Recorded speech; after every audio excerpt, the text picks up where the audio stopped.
Good morning student, myself Kuldeep Singh as a physical education teacher.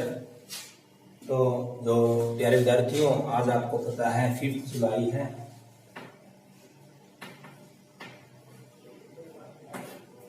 5 जुलाई है। आज क्या है? आज है गुरु पूर्णिमा की गुरु। आज गुरु के लिए है 2 लाइनें कि गुरु बिना ज्ञान नहीं, ज्ञान बिना आत्मा नहीं। 2 लाइनें गुरु के लिए कि ध्यान, ज्ञान, धैर्य और कर्म सब गुरु की ही देन है। गुरु बिना ज्ञान नहीं, ज्ञान बिना आत्मा नहीं। गुरु के बिना कोई ज्ञान नहीं होता। अगर कोई गुरु है तो वो आपके बच्चों को ज्ञान देता है, और ज्ञान के बिना कोई आत्मा नहीं है। और जो गुरु है वो क्या करता है? ध्यान, ज्ञान, धैर्य, कर्म और सब ये सारी की सारी क्या है?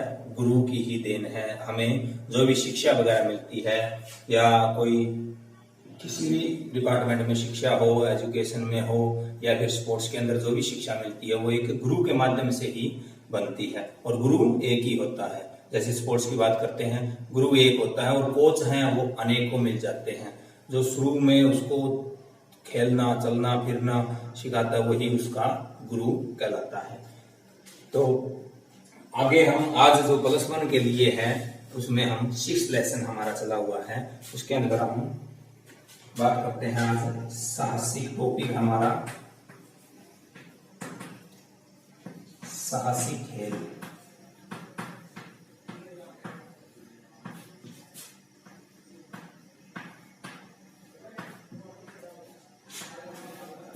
साहसिक खेल, इसका क्या अर्थ है?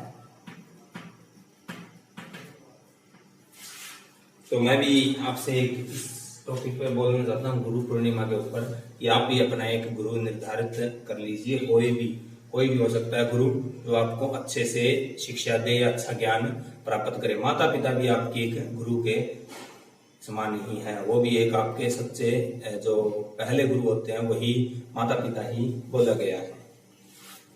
तो आप अपना गुरु निर्धारित कीजिए, कोई भी हो, और जो भी गुरु आपको शिक्षा देता है उन शिक्षा पर, उनके नियमों को अमल कीजिए और नियमों का पालन कीजिए।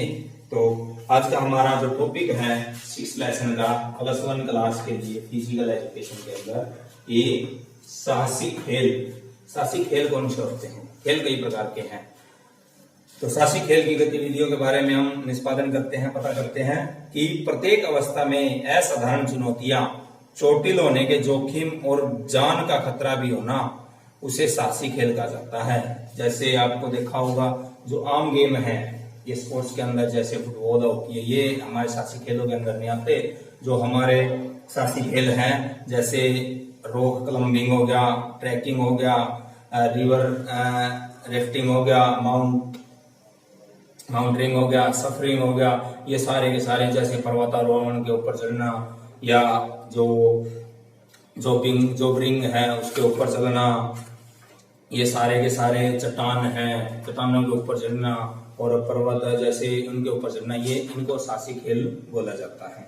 लंबी पैदल यात्रा करना, ट्रैकिंग वगैरह, ये सारे के सारे, रिवर राफ्टिंग है, ये सारे के सारे पानी के अंदर जो किश्ती वगैरह चलाई जाती है, जैसे रोवर राफ्टिंग जिसको बोला जाता है, रोवर राफ्टिंग, ऐसे साहसिक खेलों के अंदर आता है। और ये आप कब सीखते हैं साहसिक खेल? ये आप जब सीखते हैं जब आप कोई पहाड़ों के ऊपर जैसे कोई कैंप वगैरह में गए हो, जैसे स्काउट्स का कैंप लगता है, अगर इसके अंदर आप गए हो तो वो आपको कुछ ज्ञात करवाते हैं, जैसे पहाड़ों के ऊपर किस प्रकार रहा जाता है, जंगलों के अंदर किस प्रकार रहा जा सकता है, ये सारी की सारी जानकारी आपको उसके माध्यम से मिलती है। तो साहसिक खेल है कि ये खेल गतिविधियां प्रतिस्पर्धा या गैर प्रतिस्पर्धा हो सकती है, यानी ये आपकी खेलने के लायक भी हो सकती है और गैर प्रतिस्पर्धा यानी वो भी हो सकती है।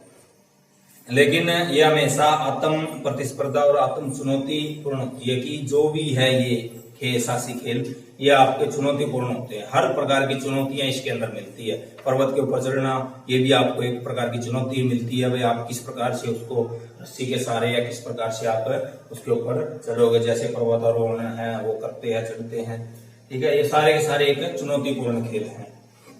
इन खेलों में बच्चों को तभी रुचि हो सकती है जब चुनौती का सामना करने के लिए उसे मजेदार माहौल में प्रेरित किया जाएगा, यानी उसको चुनौती सिखाई जाएगी सबसे पहले, और उसको माहौल बताया जाएगा कि आपको ये चुनौतियां हैं, इनको आपको पार करना, तो ही वो बच्चा सीख पाएगा।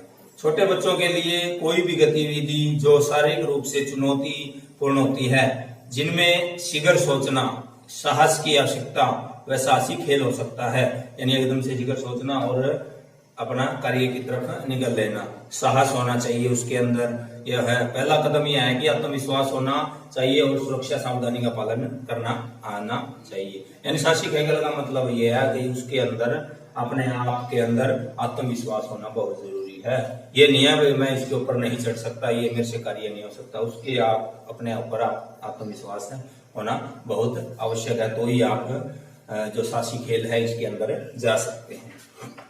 तो उसके बाद में अर्थ था इसका कि जो भी साहसी खेल आपको बताए गए, ये सारे सारे साहसी खेल के अंदर आते हैं। लिफ्टिंग, पर्वतारोहण जैसे जिसको बोला जाता है, जो रेफरिंग, सफरिंग है, सर्फिंग है। उसके बाद में इसके उद्देश्य क्या है, ये जो साहसी खेल है इसके क्या उद्देश्य है, इसलिए करवाए जाते हैं ये साहसी खेल। तो इसके उद्देश्य देखिए कि साहसिक खेलों का उद्देश्य है साहसिक कार्य करने के लिए आवश्यक उत्कृष्टता का विकास होता है, उत्कृष्टता का विकास होता है। ये खेल इन गतिविधियों के संपर्क के माध्यम से पोषित मूल्यों को विकसित और सुधार करने में मदद करते हैं। यानी जो भी हमारे साहसी खेल हैं, इसका उद्देश्य मैन है कि जो साहसिक कार्य वगैरह हम करते हैं उसके लिए इसके अंदर सुधार करना बहुत आवश्यक है, ये इसकी मदद करता है। उसके बाद में इसके नीचे उद्देश्य दिए गए हैं कि साहसी खेलों में छात्रों को विभिन्न प्रकार की इंडोर और आउटडोर गतिविधियों की जानकारी प्राप्त होती है। इंडोर का मतलब है कि जो इंडोर के अंदर यानी हॉल वगैरह के अंदर जो भी एक्टिविटियां करवाई जाती है उसके बारे में जानकारी दी जाती है, और आउटडोर है जो बाहर, जो आउट यानी पूरे क्षेत्र के अंदर, खुले वातावरण के अंदर जो भी उनको एक्टिविटियां या गतिविधियां करवाई जाती है, क्रियाएं करवाई जाती है, उनके बारे में जानकारी प्रदान करना, ये इसका एक उद्देश्य है। ये छात्रों को जल क्रीड़ा, वायु विषयक गतिविधियां और ऊंचाई और गहराई से संबंधित गतिविधियों से भी अवगत कराता है। यानी जल क्रीड़ा के अंदर जो भी क्रियाएं करवाई जाती है, साहसी खेल जल क्रीड़ा के अंदर होते हैं, वायु के अंदर गतिविधियां होती है, और ऊंचाई पे चढ़ना, गहराई के अंदर जाना, कई बार क्या है ये भी एक साहसी खेल है, गहराई के अंदर कुएं वगैरह के अंदर या कहीं और जाना, वो भी एक साहसी खेल के अंदर आता है। उसके बाद में कि ये साहस, इच्छा शक्ति, आत्म विश्वास, दृढ़ संकल्प, संप्रण यानी एक दूसरे पे संप्रण हो जाना, प्रतिस्पर्धा की भावना, आत्म प्रेरण जैसे गुण विकसित करता है। जो साहसी खेल है आपके अंदर एक साहस पैदा करता है, इच्छा शक्ति होती है, अभी मेरी इच्छा है, इच्छा शक्ति को बढ़ाता है, शक्ति को बढ़ाता है आपके अंदर, और आत्मविश्वास भी आपका बढ़ता है। इससे दृढ़ संकल्प भी हो जाता है कि दृढ़ निश्चय आपने जो हासिल कर लिया कि मैंने इस पर्वत के ऊपर, अगर आप पर्वतारोहण है तो इस पर्वत के ऊपर चढ़ना, एक दृढ़ संकल्प हो जाता है। इसी में आत्म प्रेरणा जैसे गुण प्राप्त हो जाते हैं। एक महत्वपूर्ण पहलू यह भी है कि व्यक्ति अपनी अपार क्षमता से अवगत होता है और वह समझना शुरू करता है कि किस प्रकार को करने में सक्षम है। कि यह एक महत्वपूर्ण पहलू यह भी है कि वह सोचना समझना अपार क्षमता हो जाती है कि व्यक्ति की, कि जो भी उसने किसी भी कार्य को, साहसी खेल को करना है, वह किस प्रकार कर सकता है। ये उसके अंदर सक्षम बनना कि उसके अंदर वह उस कार्य को कर सकता है कि नहीं कर सकता, सक्षम बनना, यह भी इसका एक उद्देश्य है, उसको सक्षम बनाना। ताकि हम जो भी आप छोटे बच्चे हैं उनको भी हम शिक्षा देते हैं, या कोई कैंप वगैरह में उनको लेके जाते हैं पहाड़ों के ऊपर, या जैसे स्काउट्स कैंप अभी बोला गया था उसके अंदर भी आपको लेके जाते हैं और अलग अलग जानकारियां प्रदान की जाती है। साहसिक गतिविधियों में बच्चे को आत्मनिर्भर और स्वतंत्र बनाने की शिक्षा प्राप्त होती है। यानी साहसिक खेल के अंदर गतिविधियों से बच्चे को आत्मनिर्भर और स्वतंत्र बनने की शिक्षा प्राप्त होती है कि वह एक आत्मनिर्भर बने और स्वतंत्र बने, यानी आजादी बने। साहसिक गतिविधियों से एक बच्चे की प्रकृति के करीब लाने में मदद करती है। ये गतिविधियां बच्चे को प्रकृति के महत्व, संरक्षण और हमारे अस्तित्व के महत्व से अवगत कराती है। साहसिक खेलों के कारण हमें चुनौतियां, रवैया विकसित होता है, जिनकी हमारे दिन प्रतिदिन के जीवन में आवश्यकता होती है। जो भी हमें दिन प्रतिदिन जीवन की आवश्यकता होती है। आजकल क्या हमारा जीवन एक चुनौतीपूर्ण रह गया है, हर प्रकार से आपके सामने या हमारे सामने चुनौतियां ही मिलती है, और उस चुनौती से परिपूर्ण होना ही साहसी खेल माना जाता है। तो ये खेल सारी गतिविधियों, विचार प्रक्रिया और विश्लेषणात्मक कौशलों पर नियंत्रण विकसित करने में हमारी मदद करते हैं। साहसी खेलों में भागीदारी के कारण बौद्धिक और संज्ञात्मक गुणों की भी बढ़ावा मिलता है, कि हमारे बौद्धिक विकास की वृद्धि साहसी खेलों के द्वारा होती है। तो नियमित रूप से साहसी खेलों में भाग लेने से व्यक्ति में नेतृत्व के गुण विकसित होते हैं। हमारा जो टॉपिक था, जो हमारा लेसन है नेतृत्व यानी लीडरशिप, जो साहसी खेल हैं, इसके अंदर भी आपको यानी कोई भी हो उसको एक लीडरशिप की भूमिका, नेता की भूमिका अदा करने की भूमिका मिल जाती है। तो उसके अंदर वह एक नेता बन जाता है, और जो भी उसके नीचे वगैरह पर्वतारोहण करना हो या रोप लिफ्टिंग करनी हो या सफरिंग करनी हो, तो उसके अंदर यानी गहराई के अंदर या ऊंचाई के अंदर कोई भी साहसी खेल वगैरह गतिविधियां करनी है, तो उसके लिए एक नेता का यानी लीडरशिप में होना, नेतृत्व की भूमिका बहुत महत्व है। एक नेता का होना बहुत आवश्यक है। अगर नेता होगा तो वो उसको कुछ गाइडलाइंस कर देगा और उसको अपने कार्य के लिए आसानी होगी। अंत में हम कह सकते हैं कि साहसी खेल में भाग लेने से जीवन के प्रति सकारात्मक दृष्टिकोण और विशिष्ट व्यक्तित्व विकसित होता है। तो इसका मतलब कहने का है कि साहसी खेलों में भाग लेने से जीवन के प्रति सकारात्मक दृष्टिकोण यानी सकारात्मक सोच होती है हमारी, और विशिष्ट व्यक्तित्व विकसित होता है। हम अच्छे नागरिक भी बन सकते हैं अगर हमें यह साहसी खेलों के बारे में पूर्ण जानकारी प्राप्त हो, और एक हम दृढ़ आत्मनिर्भर हो जाते हैं, आत्मविश्वास हो जाते हैं, और एक हमारा दृढ़ संकल्प हो जाता है। उसके बाद में इसके प्रकार आते हैं। उद्देश्य के बाद में इस साहसी खेल के क्या प्रकार हैं, कि टाइप्स क्या है इसके, कि साहसी खेल या गतिविधि सभी मानव निर्मित होती है, जो उन प्राकृतिक चुनौतियों पर निर्भर करती है जिनका व्यक्ति सामना कर सकते हैं। व्यक्ति समय का प्रशिक्षण करके प्राकृतिक बाधाओं को दूर करना चाहता है, यानी जो भी उसके अंदर बाधाएं आती है वो प्रशिक्षण के द्वारा, अगर आपको जैसे बोला जाए कि रॉक क्लाइंबिंग करनी है, जैसे रस्सी पहाड़ों के ऊपर चढ़ना है रस्सी के माध्यम से, आपने देखा होगा टीवीओं के अंदर भी पहले रस्सी फेंक दी जाती है ऊपर पहाड़ों के ऊपर चढ़ना, तो फिर रस्सी के सहारे उसके ऊपर चढ़ा जाता है। जैसे पर्वतारोहण है उसके ऊपर भी रस्सी के सहारे ही पीठ के ऊपर कोई बैग वगैरह रख लिया जाता है, उसके ऊपर सारे से वो चढ़ सकते हैं। तो सबसे पहले आता है पहाड़ों के ऊपर या चट्टानों के ऊपर चढ़ा जाता है। तो सबसे पहले आता है हमारा रॉक क्लाइंबिंग, टाइप से हमारा रॉक क्लाइंबिंग।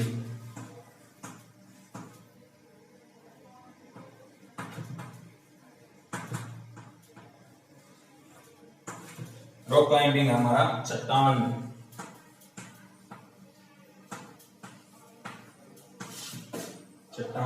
आरोहण।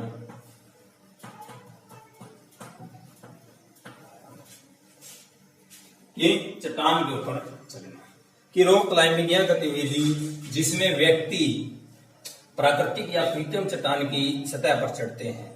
चढ़ाई के दौरान व्यक्ति अपनी आसानी और औचित्य के हिसाब से बहुत ऊपर या कभी बगल में या कभी थोड़ा सा और ऊपर चढ़ता है। यह एक बहुत ही चुनौतीपूर्ण गतिविधि है जहां चोट लगने की संभावना बहुत अधिक होती है। इस गतिविधि को करने से पहले पूर्ण सुरक्षा सुनिश्चित करनी चाहिए ताकि अचानक गिरने से व्यक्ति अपने आप को चोटिल होने से बचा सके। तो इसके लिए बोला गया है कि जो भी चट्टान के ऊपर जो भी व्यक्ति चढ़ते हैं उसके आसपास की या साइड की सभी की तरह की उसमें पूरा ज्ञान होना चाहिए कि किस प्रकार इसके ऊपर कैसे चढ़ना है। अगर उसको अच्छे तरीके से ज्ञान होगा तो उसको आसानी चढ़ने में बहुत आसानी होगी।